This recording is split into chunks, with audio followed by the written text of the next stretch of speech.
I thought I had COVID about 3 times. I'm one of those idiots. I was like, I think I have it. Can you feel? I'm bad with pain, too. Like the other day, I hit my elbow right on that spot where if I had a gun, I'd be dead now. You know, I can't do pain. That's why I could never be a cop. I couldn't walk around with a gun right here. There's 50 things a day where I'd be like, fuck that ain't worth it.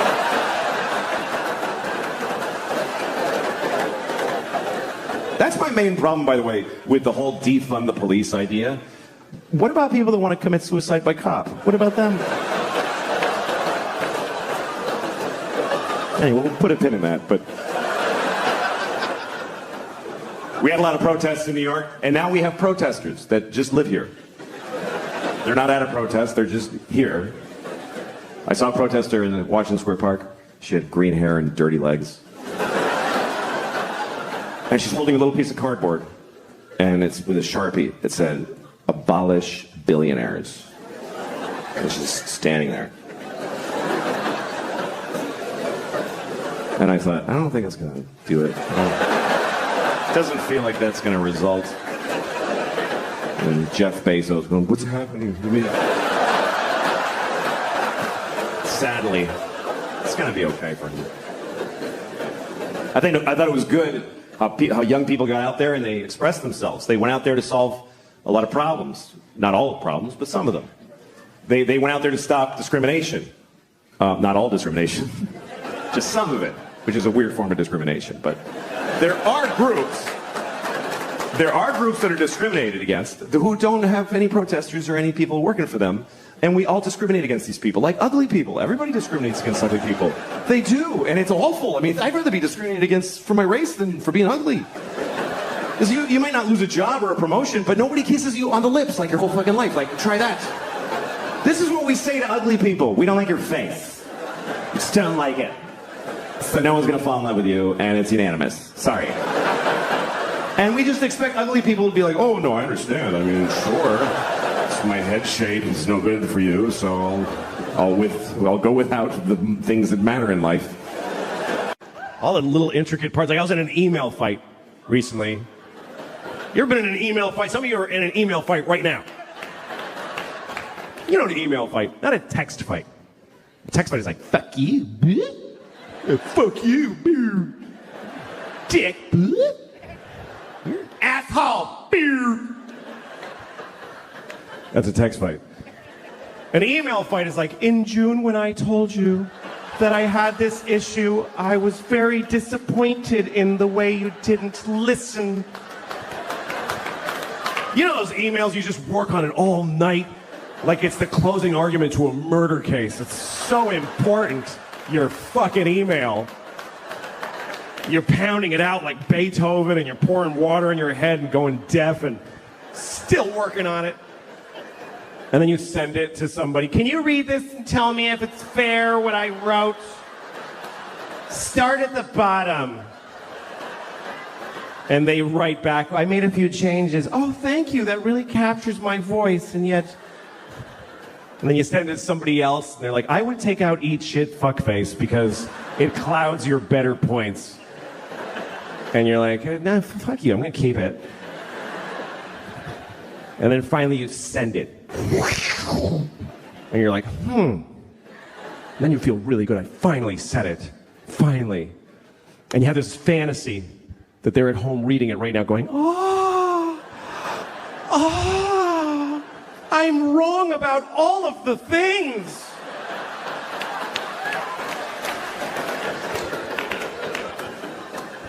And at some point during the day, they haven't written back yet, and you know it's because you just bewitched them. And you decide, I'm going to read my email. I'm going to read the email that I wrote. Is there any more disgusting modern human behavior than reading your own already sent emails? Is there any more scratching your asshole and smelling your finger than that? I do it all the time. So that's what I did. I was in an email fight, and I looked in the sent folder where that's it. It's in stone. You can't change that anymore. And I realized I left something in there by mistake. I left something at the top of the email by mistake. It said, this is my latest draft. What do you think?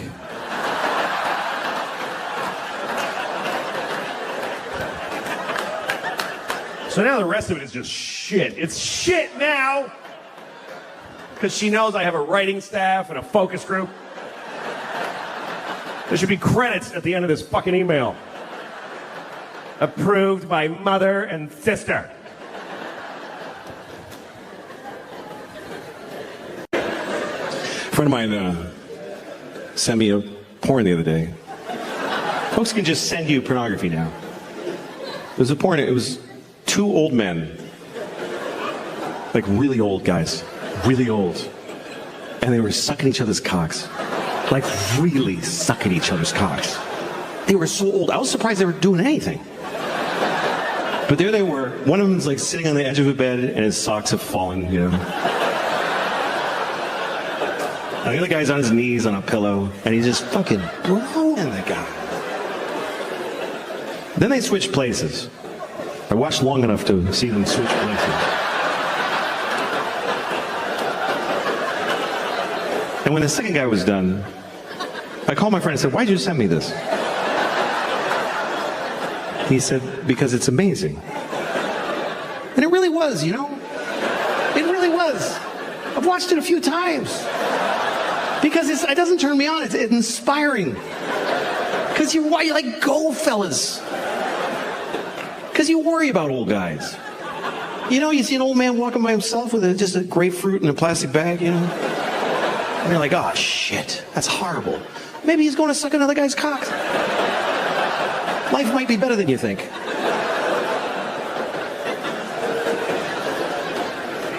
It's interesting because porn used to be like you go find your thing, you know? But now it's, you go to a porn site, it's everybody's stuff. You can put in a search word to narrow it down, or you can look around. Find new things. I saw a fart porn one time. It was a fart porn. I never thought I'd be turned on by farts. I'm not interested in farts. Farts are okay. I'm farting right now. I've been farting this whole time. And I didn't want to watch it because it was a fart porn. It was because of the title. The title is what got me. The title was, "Nice Girl Farts in Your Face." Who's not going to watch that? Nice girl farts in your face. So I click on it. And there's this girl standing there. I'm like, she is nice. She's totally nice. Just a nice girl standing there. Pink sweater with little blue buttons on it. And she's looking at the camera and she says, "Hi, I'm so glad to see you." I was like, wow, she made me feel good, you know? And then she turns around like she's reaching, she goes, "I gotta show you something I bought." And she's reaching up and all of a sudden, and I was like, oh my God. I mean, it was in the title, I knew it was gonna happen. I was like, oh my God. She just farted right in my face. She seemed so nice. But the best part is when her reaction, because I thought she would be like, "That's right, I farted in your face." But she wasn't. She was like, "Oh my God. Oh my God, I'm so sorry. I can't believe that happened." I've never been that hard in my entire life. I was so excited. Because I realized it's not really about the fart. It's about the shame. It's about the sexy shame of a truly nice girl who just thunder farted right in your face, and she regrets it. Here's the worst part. I can't find one that good again. I can't. They're never that good. I've been chasing the dragon on this fart porn for months. It's just always some bored chick. Hello. Like, come on. Tighten it up, would you? A little bit. Oh my God, you guys. Oh my God, thank you. You guys are great. Thank you. This is what I talk like now, just so you know. I'm gonna do the whole show like this. A very offensive stereotype of a Mexican.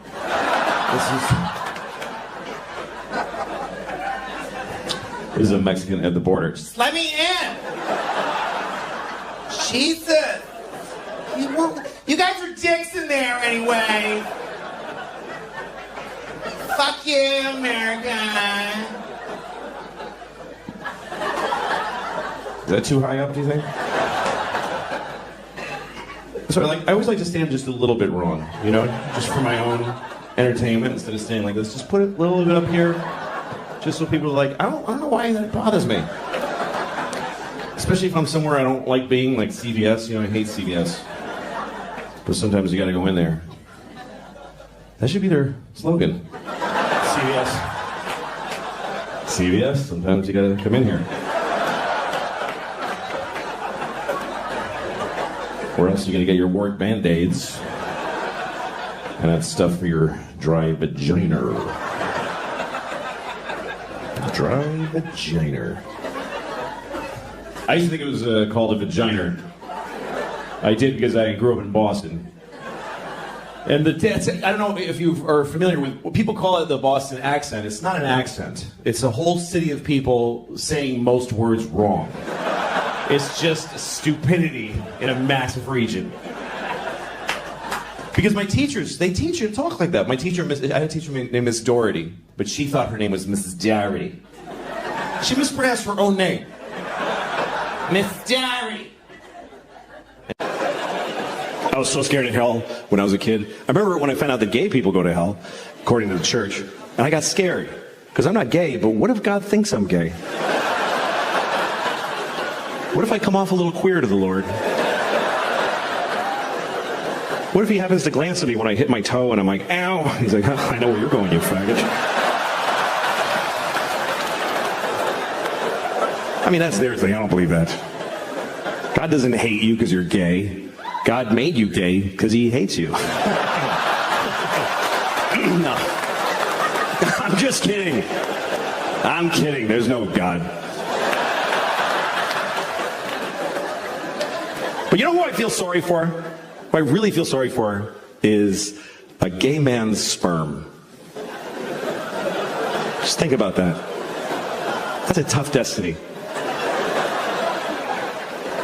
Being a sperm inside of a gay man, this is hard luck.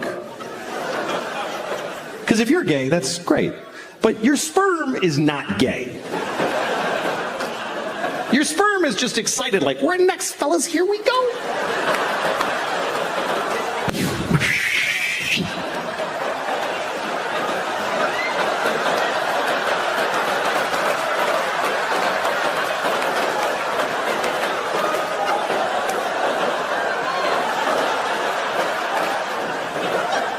Is that shit right there?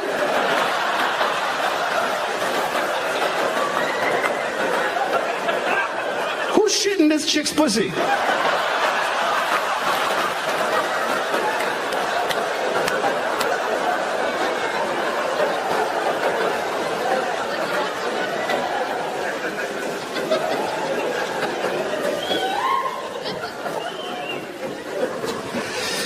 You know,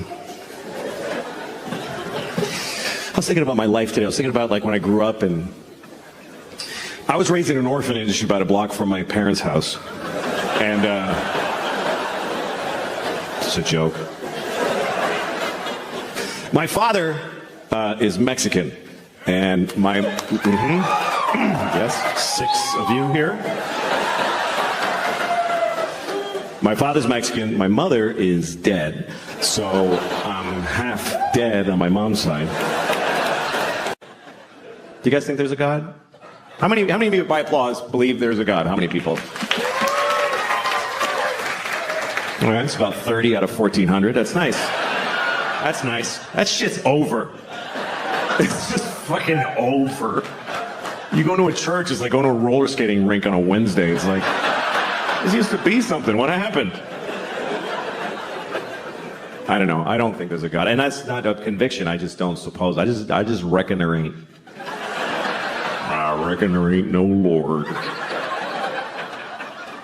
And because I don't believe there's a God, I fucking hope there's not a God. I fucking hope. Oh, please. If you don't believe in God, you better fucking hope. You better get on your knees and pray. Please, God, don't be. Because that's a bad thing to be wrong about. That's a bad wrong. You're an atheist your whole life and you die and you're like, oh, fuck. Oh, you're shitting with a beard and everything. Fuck. Oh. Yeah, keep going. Yep. Being wrong the other way is not a big problem. If you believe in God and you're wrong, you don't really have a problem. It gives you a little comfort during your stupid life. And then at the end, you're just seriously disappointed. For like a second. It's the last feeling you get to have. You die, you're like, nothing? Seriously, nothing? Yeah, just get in the dumpster, sorry. Sorry, you're just garbage now. I mean, if you don't believe in God, that's what you believe, that when you die, you're just garbage. You are your family's newest garbage. My mom died last year, and we asked her, like, what do you want, like, before she died? We didn't ask her, Mom! Mom! Fuck! I asked my mom what she wanted us to do with her body, and she said, just burn it. That's what she said. Burn it. What, in the yard with leaves? What the fuck? She didn't want a funeral, no pageantry, nothing. So she booked it herself. That was her last act as an American consumer. She went online with a credit card and she booked her own cremation. It's true. At a place called Boston Crematorium. Just this place that burns bums and dogs all day. And they just folded my mom and did a workload. We didn't even know, just this guy showed up. I'm here for you, Ma. All right, Sully, she's in there. And he went in there to prepare her. My sisters are waiting in the hall, and he was in there for a while. I didn't say anything. I'm just saying he was in there with my mom for a long time. That's all I'm saying. And also that I was worried he was fucking my dead mother.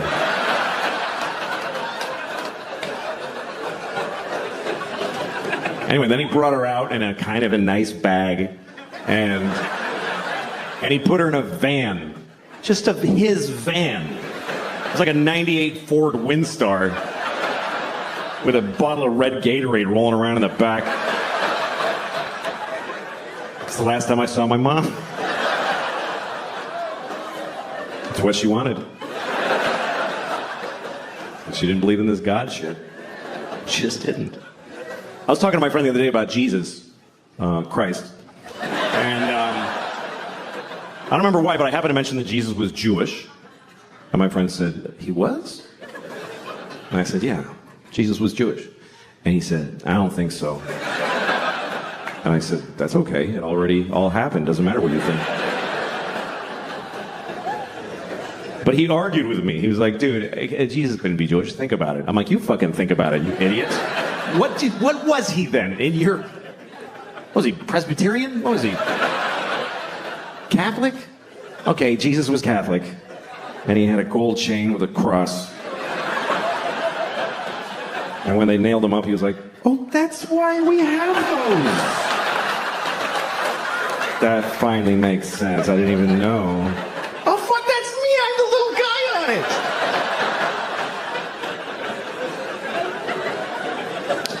Because in places where that doesn't happen, people are just too free and fucking, they're just a bummer, you know? Like, I was once on Venice Beach and I'm jogging, and there's this guy rollerblading towards me. And he's got rollerblades on and just a thong. Just a fucking thong that's just grabbing his dick and balls and just fighting with it, going, stay in there. And then he's just totally naked otherwise, and he's got this Kenny G hair, and he's just rollerblading like...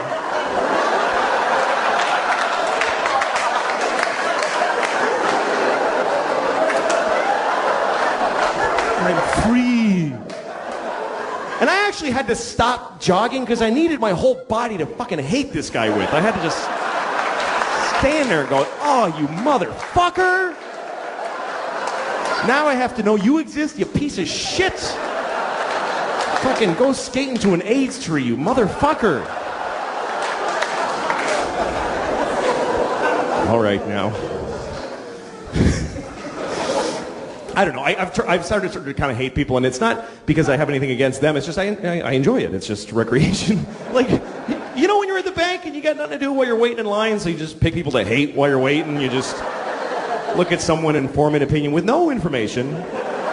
And it's never positive. Who fucking wastes their time? I bet he's a hard worker. Who thinks about that shit? Skip over those people. Then you find a guy, oh, look at his shoes. What a fucking asshole. Oh, look at that piece of shit. Hope he dies today. Oh, God, I hate him. I hate him. You watch all the shit. Yeah, fill it out, you fuckface. Fill it out. Yeah, you filled it out. I knew it. You suck. He's just standing there. He has no idea you're just boiling with hate, you know?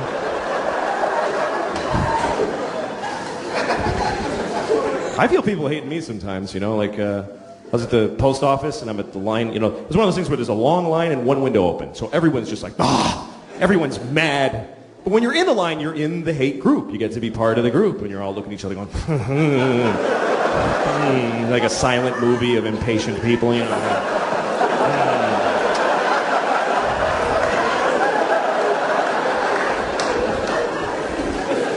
Then there's always one person who breaks the silence, somebody who has an idea, you know, like, they should open another window. And everybody's like, yeah, I know, I don't even know. I don't even know how to do it. Then there's always an old lady who has a story. I was here on Wednesday. And there was also a line like this. Holy shit, really? Oh my God, you fucking old lady. That's amazing. Well, anyway, then it's your turn at the window, right? And now everybody's looking at you and you feel the scrutiny of how quickly you're mailing your shit. You start realizing how unimportant your package is and you feel like they can tell. You know, fuck, get out of there. You don't need to mail that right now. And it's like, if you do one little extra thing, like, do you have those stamps that have Jackie Robinson behind you? You're like, Jesus. Fucking dude. They put their shit down heavily like, fuck now, this motherfucker's gonna make me stand here while he buys fucking stamps at the post office? Are you shitting me? I hate New York. I really do. I used to love New York, but I hate it now. I'd rather be in Auschwitz than New York City. Honestly. I would. I mean Auschwitz now. I mean today Auschwitz. Not back when it was open. I mean now. It's nice now. There's a gift shop. People go there on purpose. They buy tickets. I think that's weird. That people buy tickets to Auschwitz. That's weird. If you could have told those people back then, people are going to buy tickets to come here.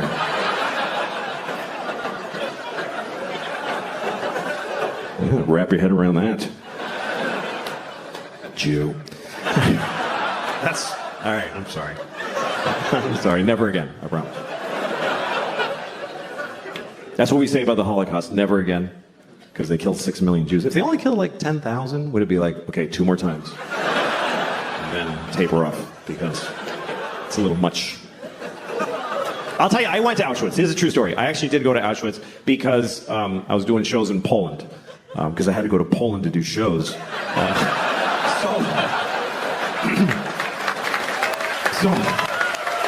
I was in Krakow. I was in Krakow, so I went to the camp. And I went there because of a very personal reason. Because I had family there. I had a lot of family there. 44 members of my family were in Auschwitz during World War II. I mean, they were guards. They worked there. No. They were Jews when they died. It's okay. Don't be offended. It's true. We lost the whole family there. Everybody, because we were Hungarian Jews. My grandfather, on my father's side, he's the only one who made it. The rest of them, all 44 of them, went to Auschwitz, which I think they really regretted. But that's what happened, because the Hungarians sent all their Jews to... They weren't even occupied Hungary. They're just like, take our Jews. And they sent my whole family there, and they all died in Auschwitz, except for him. My grandfather's the only one who made it, because he got the fuck out of there before it started. In the late 20s, he fucking smelled that shit, and he got the fuck out. And he went to Mexico. He migrated to Mexico. And we found his immigration card. My uncle and I did the family history. We found it. It says nationality, Hungarian, and it says religion, Catholic. And there's a picture of him like fuck it, they don't know what a Jew looks like in Mexico. That's where I'm going. And that's why I'm alive, because he made that choice. It's also why I'm not Jewish. He was like, Jew shmoo, we're not fucking Jewish. Somos católicas. That was my abuelito. Became a fucking Mexican fast. That's what happened. That's how he made it. He's a fascinating guy, my grandfather. His name was Geza. That was his name. And he had a brother named Geza. It's weird, but I looked it up, and here's what happened. His parents had a baby, and they named it Geza, and it died. The baby died. So they had another one, and they just said, fuck it, Geza, let's just do it again. Because that's what it was like. The babies died. It was no big deal back then. It was just like, that was a shitty baby. Let's do another one. Why'd your baby die? Because it sucked. Why does any baby die? At least we found out quick. Fuck it. This one's good. That's what it was like forever until recently. The human race was all the good babies, and the shitty ones, that's just the way it works. It's not like that now. Now we save every baby. The shittier the baby, the bigger the effort. Because we love it. We love saving the shitty babies. There's always a documentary. Look at this baby. He's a fucking mess. Do you see that shit? We're going to save it. Make it live. And the baby's like, please don't. But we don't like when babies die. We get more upset when a baby dies. Who knows this baby? Did you hear about Jeff? No, he was here for one day. Nobody met him. And then if you die when you're old, nobody gives a shit. They're like, he was here long enough. Fuck him. You ever tell somebody, like, your grandmother died? My grandmother died. You're like, I'm so sorry. How old was she? She was 98. Oh. Why'd you even tell me? Moral confidence. There's other ways to boost your moral confidence. Like you can do good things.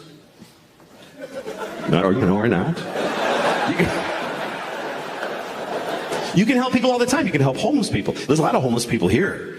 There's a shitload of homeless people here. I mean, not in here. There's none in here. There's 0 in here. That's right. They can't come in here. Even with a ticket, they cannot come in here. They're not allowed in the places where we're allowed. That's what we all agree on. Everybody's like, I don't know what to do about the homeless, but they're not coming in here. They're not coming in here. They're outdoor people. They don't have... If you don't have your own indoors, you can't go in other people's indoors.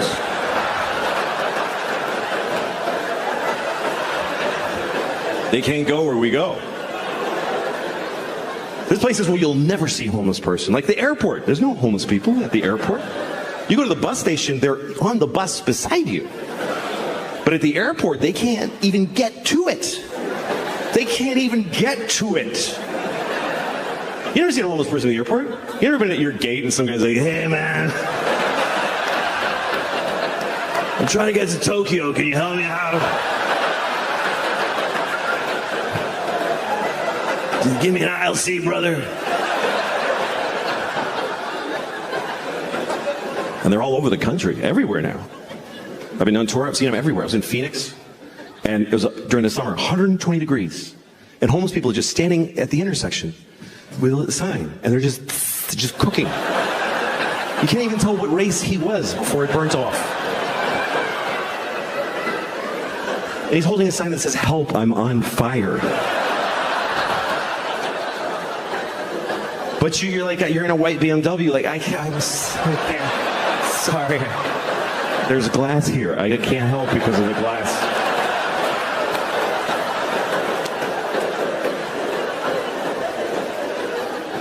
And even here you drive by them. In New York, you walk right by them. So in New York, they're right there. They're in your space. They're in your world. And you got to make a choice. Every couple of blocks, you got to make a choice. You going to help or not? You got to keep shooting it. You got to put a limit on it somewhere because you're not going to help all of them. And you're not going to help any of them, really, with a few bucks. But there's always that, like, there's a homeless guy who lives, he doesn't live anywhere, but, I mean, he's, by definition, he's at large.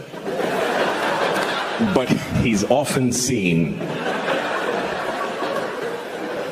He's always on the corner by my house. Same guy, every day. And I walk past him every day on the way to the store. I go to the same store every day. I go to Claire's. I don't know if you know Claire's. It's a jewelry store for children. I go there every day. I buy a handful of scrunchies and I run home. Everything else I buy online. Anyway, when I walk by this homeless guy in the morning, he always goes, hey man, can you help me out? And I go, sure, I give him $5. Then I go to the store. 5 minutes later, I walk by and he says, hey man, he doesn't remember. Which is fine, but I don't want to give him another $5, you know? Because I only have a few million. I don't know why. I don't know why. I clearly should. I don't know what makes me go, You had your $5, young man. What am I going to spoil him?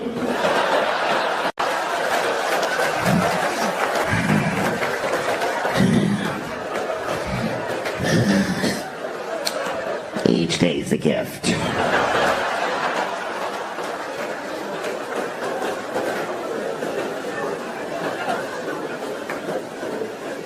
I love animals, I do. I do. We have a weird relationship to animals. We name them and we play with them, and we kill them and we eat them, and we stuff them, and we draw them. I have a dog. I love my dog, but I don't know my dog. We've never had a conversation, not one time. I talk and she just hears for the taste, same pants ass.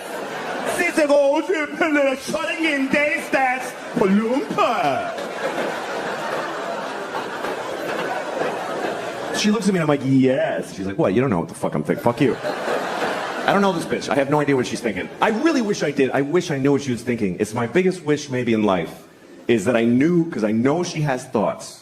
I know she does. There's no way she's just like, dog. There's stuff going on in here. I've seen it. You ever watch your dog make a decision?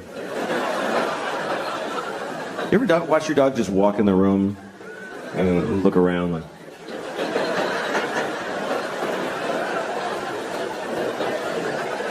yeah, I'm gonna go over here. Why? Please tell me why. I think my dog thinks I'm insane. Because I look at my life through her eyes. Like, I'll watch TV for 4 hours. And from my dog's point of view, I'm just sitting there.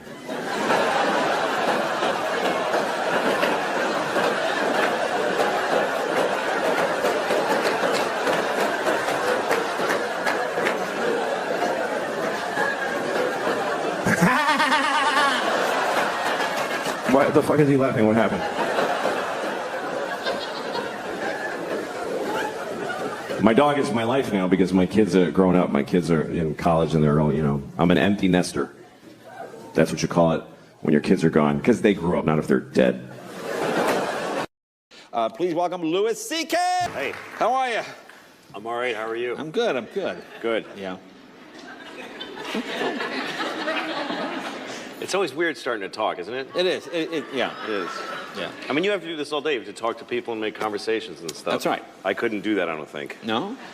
I have a hard time talking to people in my building, you know? Yeah. Yeah. Because it's sad, though, because you want to make a connection with another human being, and you end up talking about the weather. Yeah. Yeah. Which is a cop-out, you know? Like the guy I always see in my elevator, this guy, I don't know, it's the fat guy from the 5th floor. Right. And I'll never know his name. I'll die, I won't know his name. But I see him, and we get in the elevator, and we have that moment where you go, you know, because you've seen another... Yeah. You've seen a person enough times to go, ah. Right. And there's that moment, and there's potential there to make a connection with a human being. You know, maybe we'll say something to each other, and then, it's cold out. And then you have a competition of who can say the most stupid thing about the weather. Yeah. You know, like, wow, I can't believe only 8 months ago it was 50 degrees outside. You know, just, But what if you didn't talk about the weather? What if you didn't go there and you just let the moment linger, and somebody would maybe say something? You got in the elevator, you're like, I haven't talked to my father in 8 years. Yeah. Just would... Yeah, that's... Maybe. Yeah, that's... Yeah, I see.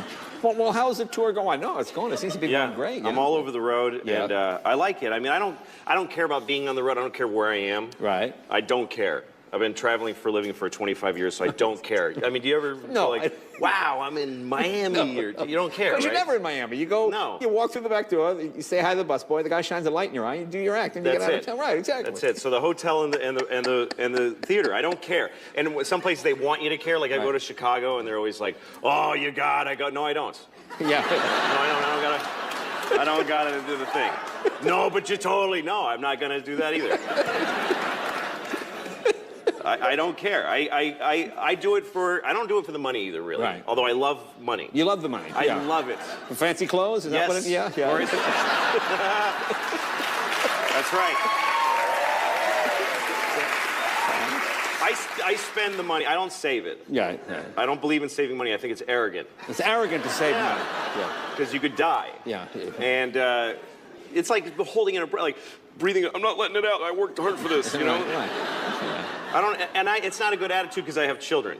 Yeah. And I should be saving for them, and I'm way not. Not saving? No. It's really bad. I'm so not preparing for their future or even near present. Wow. I'm not. They have no idea how close to oblivion they are right now. If If I die tonight, they'll be homeless tomorrow morning. Really? Wow. Yes. They'll get both pieces of news at the same time. Oh, man, that's a horrible Your thing. daddy's dead, and get your and get out. Wow. Because, No, so why work so much if money is well, not an here's issue? the thing. Why should they get the money? Yeah. I did the shows. Why do they get the money? Right, yeah. I don't believe in it. I don't believe in raising your kids rich. Right. Is the worst thing you can do for them, or really more for the people that they're going to impact later in life. Yeah. Because there's no way somebody who's raised rich is not going to be a piece of human being. There's just no way. I mean,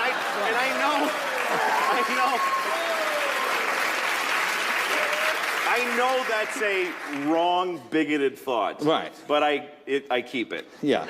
You know? Like you have some relatives that are a little racist, and you're like, well, I can't not have her over for Thanksgiving. She's 94. What am I going to change her now, you know? So I have certain thoughts like that I shouldn't have. Like that if you're rich, you're definitely a piece of Right. I mean, if you're raised rich, if you get rich through work. That's okay. But if you were a kid that was given a Porsche when he was 17, Right, that's what are bad. the chances, oh, he's so sage and cool, that guy who got a free sports car when he was a child. Yeah. I don't believe, like, and it's why the world is a little messed up, because until like a minute ago, historically, the rule was that if the king died, his kid got to run the country. That's the craziest system. Yeah. The king is dead. Who of the whole nation can we count on to move us forward? Well, there's Copernicus. He's really smart. Nah. Let's see. The king's son is 17. He's been living in a castle and raping chambermaids for 3 years. Let's let him run everything. He drinks chocolate for dinner. You know? Drinks chocolate for dinner? He drinks chocolate for dinner and rapes chambermaids. Is that what rich people do? They drink chocolate? Yes, that's what they do. He should run the whole place, and then his kid after him. It just gets better and better. So I don't believe in that. Look, we'll take a break. Oh, okay. And we'll come back. More Right. Welcome back. Talk with Louis C.K. So you still like doing the road? Oh, yeah. I mean, it's my job. Yeah. And it's a heavy responsibility. Really? Yeah, I mean, people wouldn't think comedy is a responsibility, but it is. Because a lot of jobs you affect one person at a time, but I affect sometimes thousands of people. Okay. And that's a lot. I mean, if you make an audience unhappy, you're sending them angry back to their community. And sometimes it's a lot of people. I did a theater last. I mean, right now we're responsible for about 1 million people watching this show. I hope it's more than that. I don't know how much it is. Okay. Over 1 million people. If it's 1 million, we're canceled. Okay. Yeah. Maybe Okay. 5.5. Really? Yeah. 5.5 million people are watching, so that means that we're responsible for them having a good time. Oh, right. That we could change history by being even boring. Okay. Like we could change it. There's enough people watching that it's a sample of someone watching right now will probably die tonight. That's how many people are watching. Right, So, like right. that's enough people that statistically speaking, you can be pretty sure not those whole viewing audience is going to make it out of this calendar day. That's right. They're going to watch, and that's going to be the end of it. That's right. And at Their holiday last time. decision is going to be to not stick around for Jimmy Fallon or whatever it is. Gotcha, That's right. going to be the end of or to watch or whatever. Right. So that's a heavy responsibility. That's a big responsibility. And I take it, it's my job. Yeah. I think you should do your job. Right. I think a lot of people don't do their job because they don't like their job. I don't get that. You know, like if you go to like a coffee place and the kid looks at you like, ugh. I'm like, I didn't come to your house to ask you for coffee. It's a coffee place. You work here. Your clothes match the building. I had a right to expect. And you're closer. You know, you're closer to the coffee machine. I don't know why, and I need coffee. I don't know why someone wouldn't want their job to go really well. Right. And I think usually it's because they're 20. Because they're 20-year-old douchebags that don't want to do... Right. I am prejudiced against 20-year-olds. Right. Really? Yeah, because 19, you're still your parents' fault. Right. 20, you're technically an adult, but you still haven't done anything. Right. Like 20-year-olds at their jobs are always like, this job sucks. Yes, that's why we gave it to you. That's right. Because you're 20. You're 20 years old, you haven't done anything. You've just been sucking up resources. You've just been taking food and love and education and iPods and just taking it and judging it. Yeah, I like that. Oh, that sucks. You're like a big orange on a tree that's rotting, and the tree's like, get off. What? I don't want to go. Like, you're hanging on.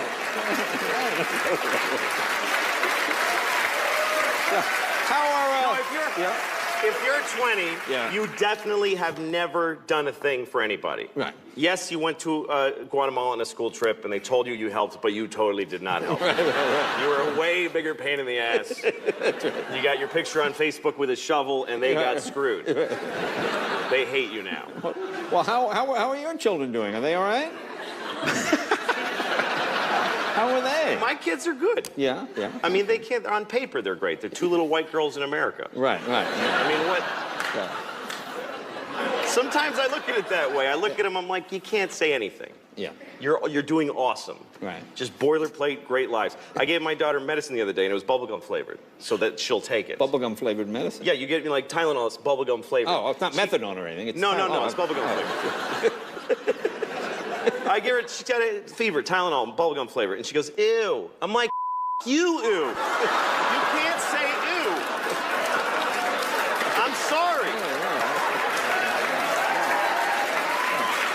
Yeah, I guess It's medicine. medicine, right, exactly. It's medicine. Most children don't have medicine. Right. Most children in the world, they get sick, they die on a rock with a bear eating them.